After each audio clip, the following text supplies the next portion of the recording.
السلام علیکم۔ World best stories hub دلچسپ کہانیوں کا چینل۔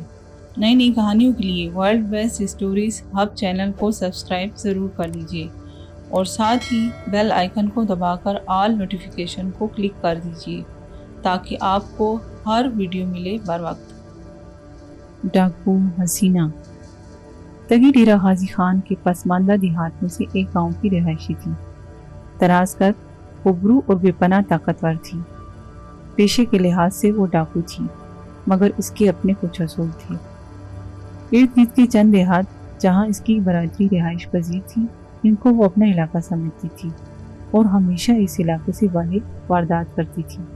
مشہور ہے کہ ایک نوجوان کو تگی سے عشق ہو گیا۔ وہ رات کو گاؤں سے باہر تگی کی تلاش میں نکل کھڑا ہوا۔ تگی کا کوئی گروہ نہیں تھا، وہ ہمیشہ ڈاکے کے لیے اکیلی جاتی تھی۔ کئی راتوں کی ناکام کوشش کے بعد آخر ایک رات اس کا سامنا تگی سے ہو گیا۔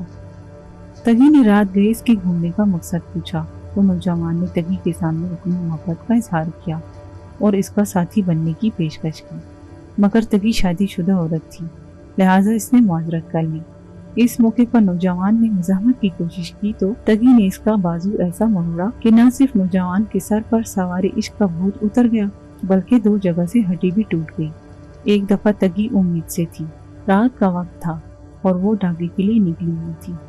راستے میں ایک قبرستان کے پاس سے گزرتے ہوئے اچانک زچگی کا وقت آن پہنچا۔ بہادر اور باہمت تگی نے بچی کو جنم دیا، قریبی جوہر کے پانی سے بچی اور اپنے آپ کو پاک کیا۔ بچی کو اپنی شال میں لپیٹا اور ایک کھوکھلے درخت کی کھو میں دبا لیا اور خود واردات کے لیے نکل گئی۔ کافی دیر بعد مولود بچی کو بھوک لگی تو رونے لگی۔ ایک آوارہ کتا بچی کی آواز سن کر وہاں آ گیا۔ تھوڑی سی کوشش کے بعد وہ بچی کو کھو سے نکالنے میں کامیاب ہو گیا۔ حسب سابق تگی نے وہ ڈاکہ بھی کامیابی سے کر ڈالا۔ عین موقع پر بچی کو اٹھانے کے لیے قبرستان پہنچی تو کیا دیکھا کہ کتا بچی کو درخت کی کھو سے نکال کر لے جا رہا تھا۔ تگی نے کتے کو مار بھگایا۔ خوش قسمتی سے بچی زندہ تھی۔ اس نے بھوکی بچی کو دودھ پلایا اور کھا لیا۔ بعد میں وہ بچی بڑی ہوئی اور تگی کی واحد اولاد ثابت ہوئی۔ ایک دفعہ تگی کے علاقے میں ایک قبائلی خانہ بدوش پٹھان نے ڈیرا ڈالا۔ اس کے پاس سونے کی سکوں کی 2 گاگریں تھیں جن کی حفاظت پر 2 قد آور خونخوار کتے مامور تھے۔ پٹھان نے اعلان کر رکھا تھا کہ تگی یا کوئی دوسرا ڈاکو یہ اشرف میں چوری کر لے تو میں اس کو بخش دوں گا۔ دراصل پٹھان کو اپنے کتوں پر بہت مان تھا۔ تگی نے پٹھان کو پیغام بھیجا، تم میرے علاقے میں رہائش پذیر ہو، اس لیے میں تمہیں کچھ نہیں کہوں گی۔ پٹھان نے جواب میں مذاق اڑایا جو تگی کو اچھا نہ لگا۔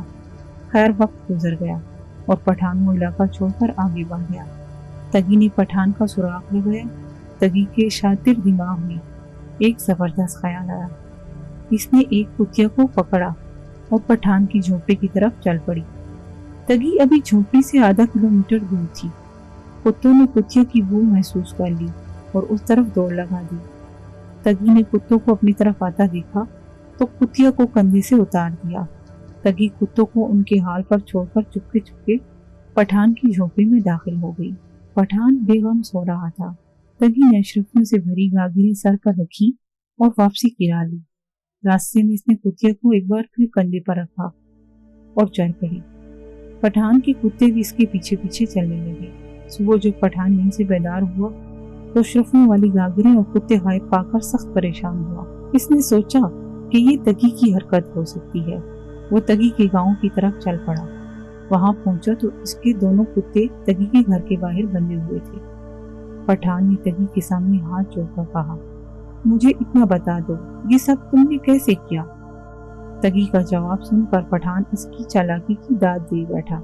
تگی پٹھان کو کتے اور سکوں کی گاگریں واپس کرنا چاہتی تھی۔ اس نے محض پٹھان کے ساتھ اپنی ضد پوری کر کے مذاق کا بدلہ لیا تھا، مگر پٹھان نے اس شرط پر سکوں سے بھری گاگریں تگی کے سپرد کر دی کہ آئندہ وہ چوری نہیں کرے گی۔ تگی نے پٹھان سے وعدہ کیا اور جرائم کی دنیا ہمیشہ کے لیے چھوڑ دی۔